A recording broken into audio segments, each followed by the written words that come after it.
Pinocchio, but he's made out another type of wood. In a small village lived a craftsman Geppetto. One day he decided to make a toy out of wood, a meat toy if you will. He said to himself, I will make a little boy and call him Cacciote. He searched everywhere for a good piece of wood that fits his criteria, but never found one. Then the realization struck him and thought, hey, I bear a good piece of creamy wood myself.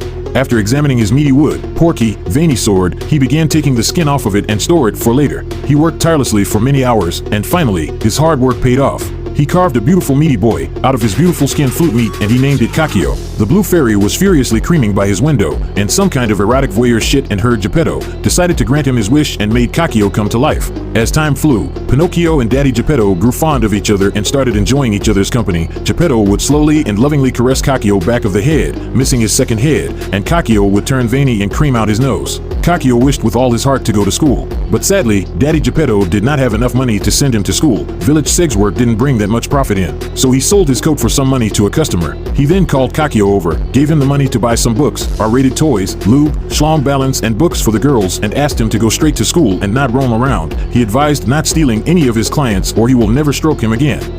Caccio set out to go to school, but on his way, he saw a circus full of creaming man. He forgot Daddy Geppetto's warning and went to see the circus, where there was a huge crowd, everyone rubbing together like a mush pit gangbang. Suddenly, he found himself locked up in a cage. He started to cry, and soon, the blue fairy came rubbing her milkies all over the cage's bars. She helped release him from the cage by waiting for him to go soft and lubing his penile sheet cover body to slip between the bars. She warned him never to repeat the same mistake and to obey his daddy. The next day, Caccio set out again for school. While crossing the forest on his way, he met a cat and a fox bumping bellied by a tree. Now the cat and the fox were extremely cunning and sexy. When they saw Caccio getting hard and veiny while giving side-eye, they stopped him in his tracks and asked him where he was going. Caccio replied that he was going to buy some school stationery, restock on lube and cream catchers. On hearing this, the fox convinced Caccio that the money he was carrying would not be sufficient to buy the stationery. The fox then suggested that Caccio give him the gentle hand with his full cream bags, and he would sell the cream in a magical forest where the cream addicts reside. Poor little Caccio believed the fox's lies. Over time, Caccio realized that he had been cheated as he didn't have any cream left and started to cry. Hearing his cries, the blue fairy again appeared touching herself and asked Caccio about the cream cause she thirsty. Caccio lied by making some excuses. While he continued lying, his pork sword grew longer and longer. The fairy realized that he was lying when she started to feel his fire hose against her leg. She asked, "Are you telling the truth, Caccio?" He replied, "Sorry, I was scared of being scolded." The fairy warned him again and helped him by returning the cream magically. The next day, Caccio met the circus owner on his way to school. The circus owner was angry when he saw Caccio as he thought that Caccio had run away from the circus without creaming a bit. To punish him, he threw Caccio into the deep blue cream, where a giant sperm whale swallowed him. Back home, Daddy Geppetto grew anxious about Caccio as he hadn't heard from him and misses his veiny wood.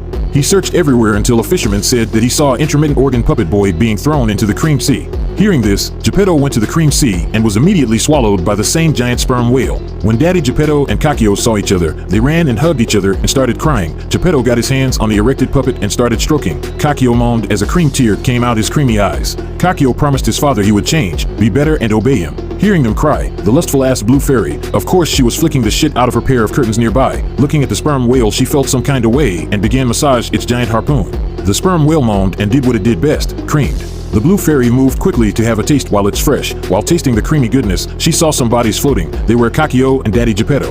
The lapis lazuli colored lips fairy sucked the cream out of them, saving them in the process, but the truth is she didn't want to waste any fresh sperm whale cream. Caccio thanked the blue fairy and promised he would always listen to his father.